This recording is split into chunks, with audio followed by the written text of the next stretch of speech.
Welcome, everyone, to It Tastes Different Game Reviews. And tonight, we're going to talk about Gotham Knights.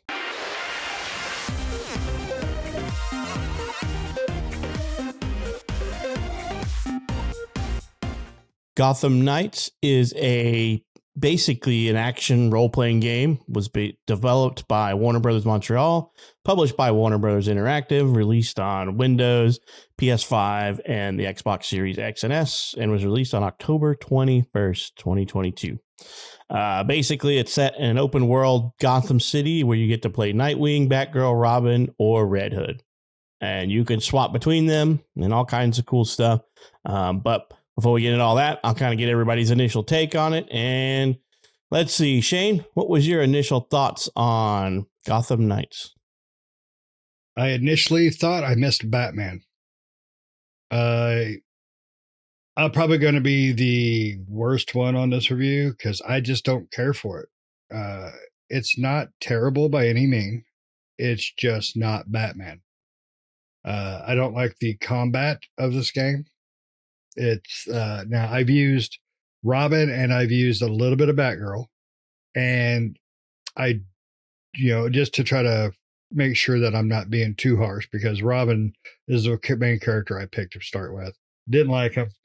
I played with Batgirl a little bit when me and Nick played a bit, and I just don't like the combat at all. I don't like the combat. I don't like the traversal when you start out, because it just doesn't feel like Batman.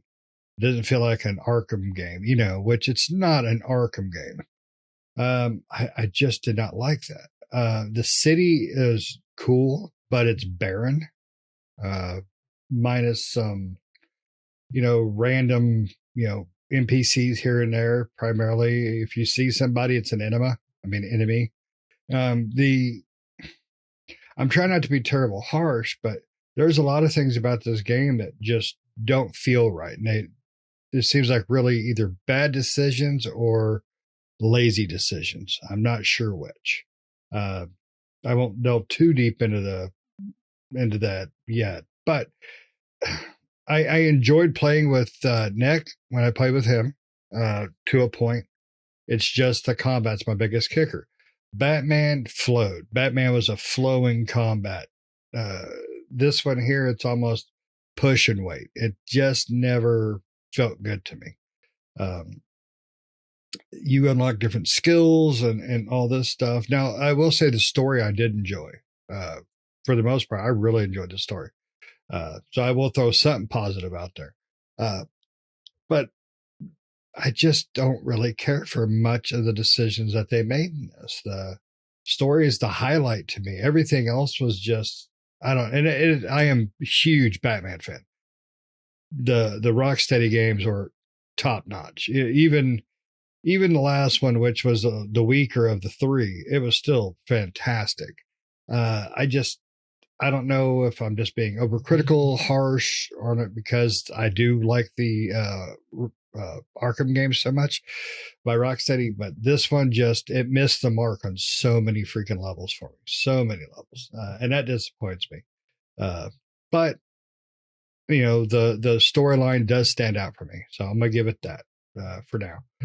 Nick, what about you, bud? Yeah, I have a love-hate relationship with this game. Sometimes when I play it, I'm having a fun time and I'm doing, and it's going well. And then sometimes I'm totally fed up with playing it. And I think it does come with the combat, right? For me as well, where the combat seems a little, I don't know, floaty at times. Like certain times I feel like I'm in rhythm with things. It is a rhythm type of combat. Right. You kind of press the button and wait for your person to do their animation and then continue that kind of button timing rhythm of combat with them. And sometimes I feel like I'm in the rhythm and sometimes I feel like I'm not.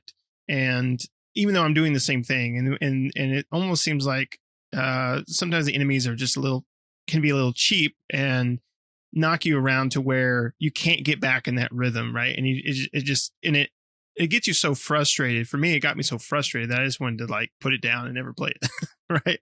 That's how bad it was for some reason. Just like it irked me in that way.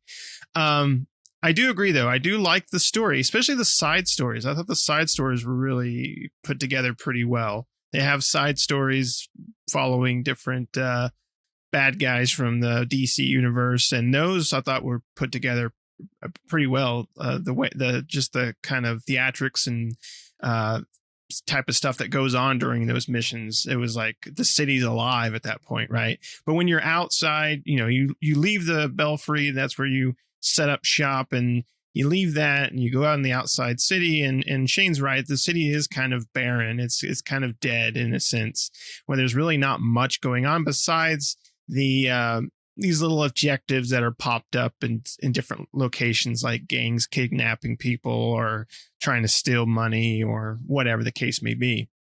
And then those have lively things going on. But when you're driving through the city in your bat cycle or just floating around in your glider or whatever, I played as Nightwing, it can be just kind of boring flying through the sky, just looking for something to do. Even though they are marked on the map, but you're just looking for collectibles and stuff. I mean, this game is all about collectibles. There are so many things to collect. If you love to collect, this is the game for you, because there are collectibles out the yin yang. They follow the Assassin's Creed model of collectibles. But yeah, I mean, it's pretty much just it's an okay game, right? I think one of the downfalls is its combat, and I think the other downfall is not having 4-player co-op. It does have co-op, but it's only a 2-player co-op game. And this game, like, just, it feeds 4-player co-op. There's 4 characters you can choose from. Like, why couldn't you go into there? I think it would be a ton of fun, because it was a lot of fun. I played co-op with Shane. I played co-op with Patrick, and that was really enjoyable to go through the game together and just do missions and various things. So if you're going to have 4 characters and introduce 4 characters that you can choose from, why not have 4-player co-op, especially if you're going to abandon the last gen consoles and move over to next gen? I don't see why you couldn't have done that. So it seemed like and also it doesn't have all the bells and whistles of a next gen game, or current gen, I guess, as we're at now. For some reason, they abandoned the other one because they wanted to focus on certain features that they couldn't implement. And there's certain things I could see where they probably couldn't implement into this, but it seemed like a lot of the features maybe they wanted to implement, they didn't. I don't know if that has to do with time constraints or anything like that, but it definitely shows that they weren't able to introduce these things in the game. So yeah. So ultimately, it's for me, it's an okay game. It's not great, it's not horrible, but it's not perfect either. What about you, Pat? What do you think? Yeah, I think my biggest complaint of the game is the 4-player co-op. Like, I was expecting 4-player co-op. All the trailers they showed, everything just kind of made it look like it was going to be 4-player co-op, and I got it into my brain, this is going to be one that we can play together. And when we got it and it was only 2-player co-op, I'm really highly disappointed. And I'll tell you, it took a lot for me to get over that disappointment. Because when you play 2-player co-op, your stories progress together as well, which is kind of nice. It's not like the main host is the only one that their story progresses. Like, you gain XP, you gain all this stuff, and you gain your own armor and mods and upgrades and all that kind of stuff. And your, like I said, your story progresses alongside the host, or vice versa.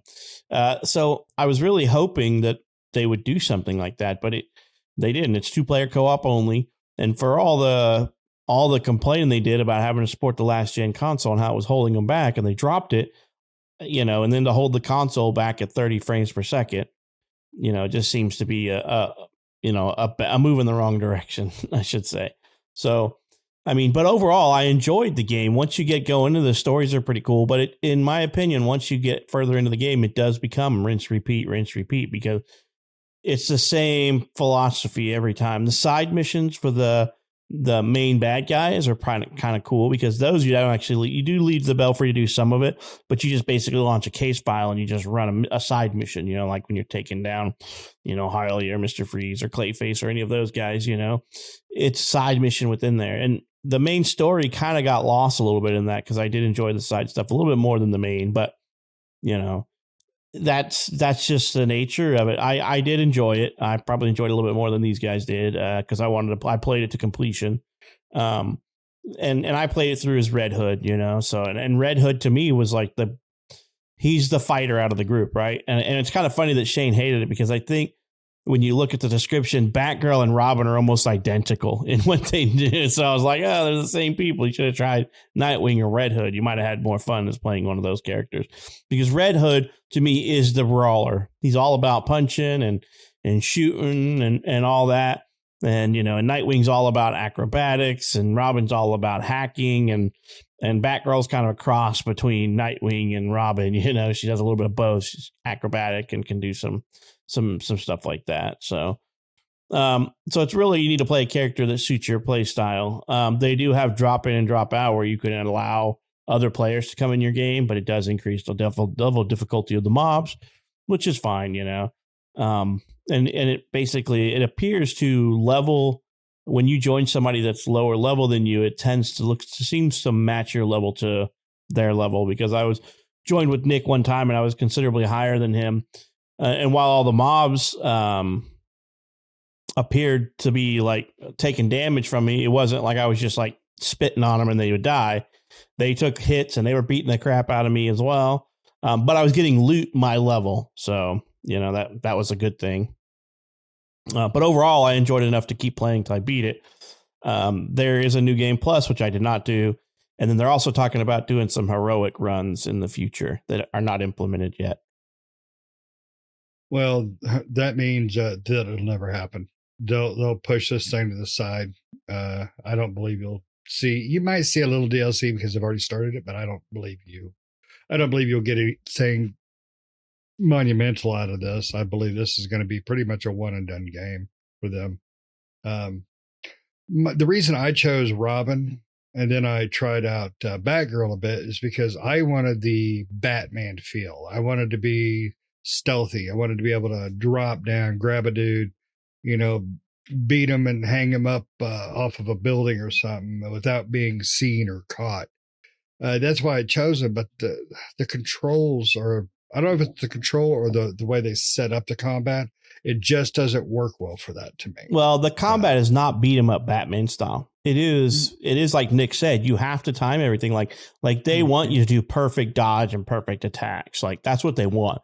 And the only way you can do that is to wait for the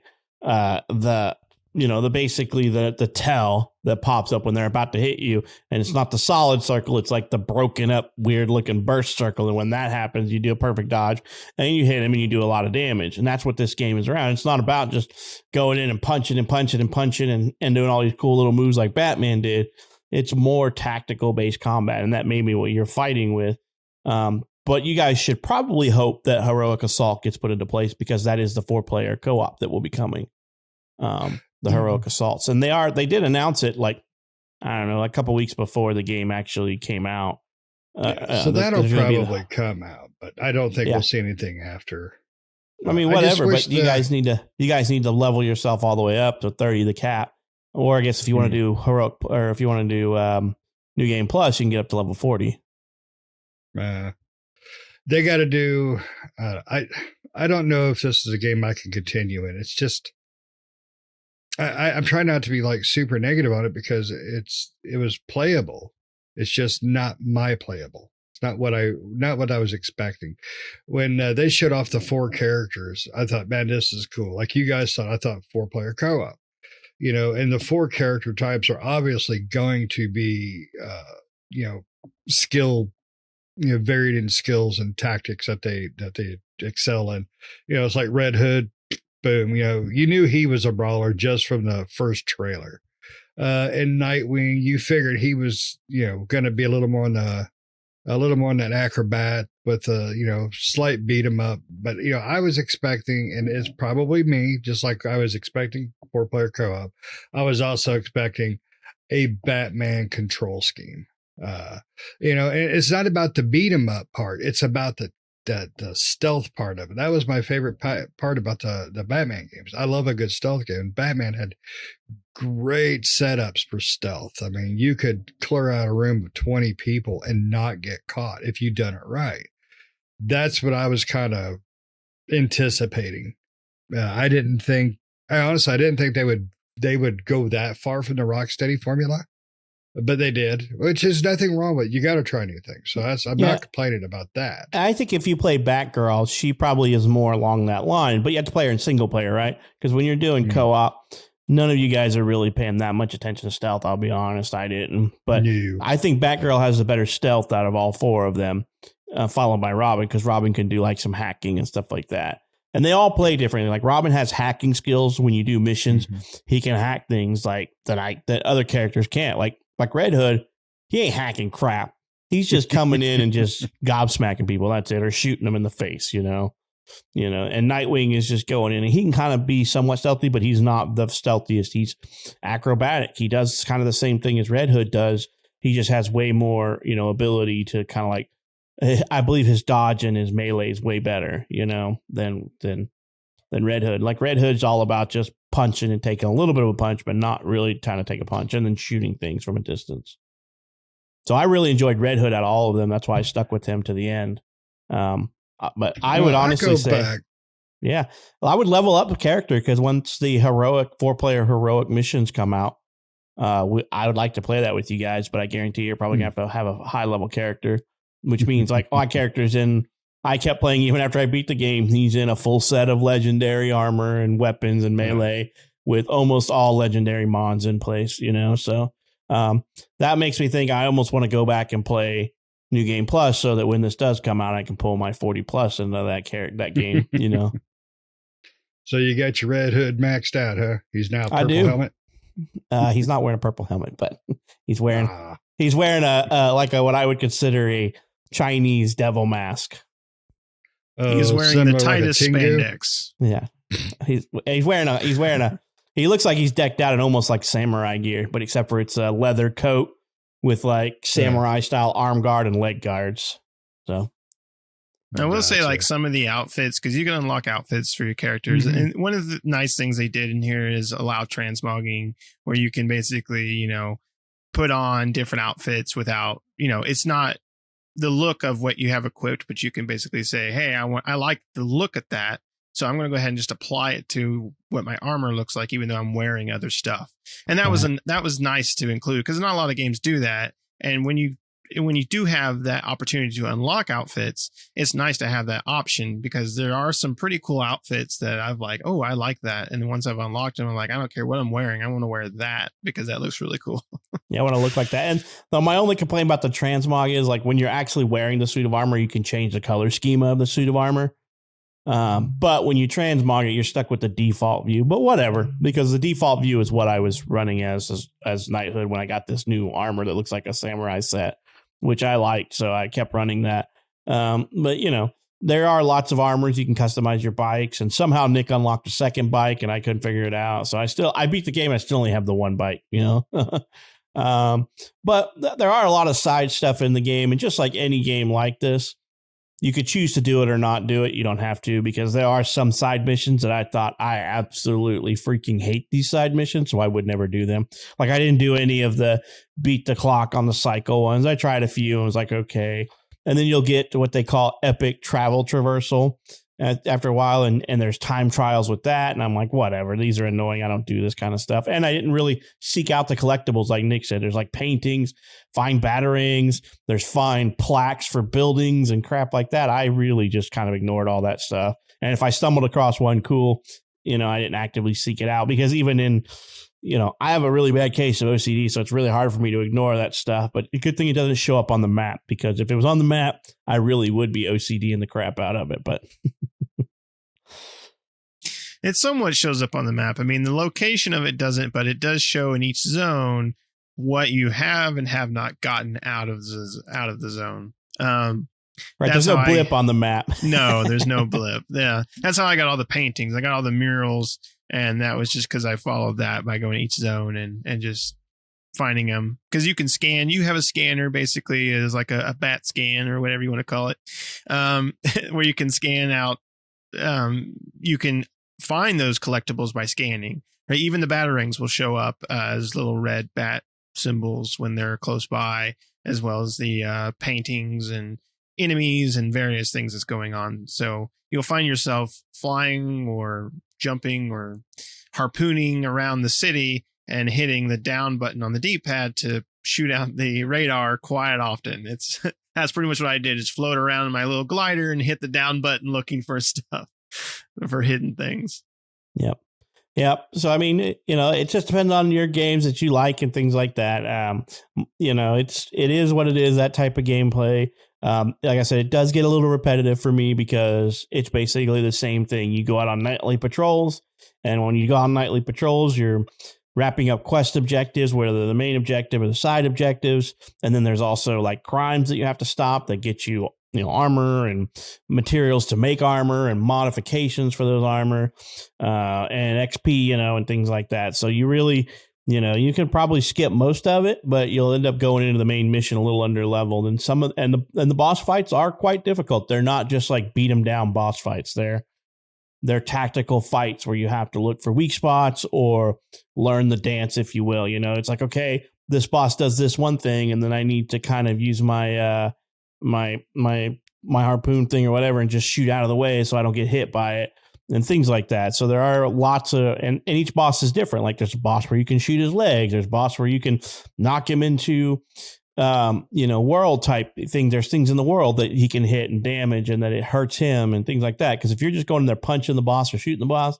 it's going to take you a month of Sundays to kill them. So you have to use the terrain or use the weaknesses and things like that. Because there are elemental damages in this game, like frost and electricity and fire and poison and things like that you can equip and unequip for different boss fights and different groups, because every criminal element is immune or strong to certain element types and things like that. So, it's as deep as you want to get with the game or as shallow as you really want to get. And I would agree, the combat it's not Batman combat. It's its own little unique tactical style combat. So, all right, guys, you guys got anything else you want to throw out there for this Gotham Knights before we put it to bed? No, I can't even think of a good bat pun. I'm not Batman. So I'm Robin. All right. Well, let us know what you think. Did you get the game? Did you play the game? What do you think of the game? Were you hoping for 4-player co-op, or do you not really care about co-op? There's a fine line of a group of people who care about co-op and those who just want single-player story elements, and they're fine with it. Let us know what you think down in the comments, And if you made it this far in this game review, why not hit that subscribe button if you're not subscribed already? And don't forget to like the video. And don't forget to hit the bell for notifications so you get notified every time we put out new videos. I hope you enjoyed this episode, and we hope to catch you in the next one. See ya.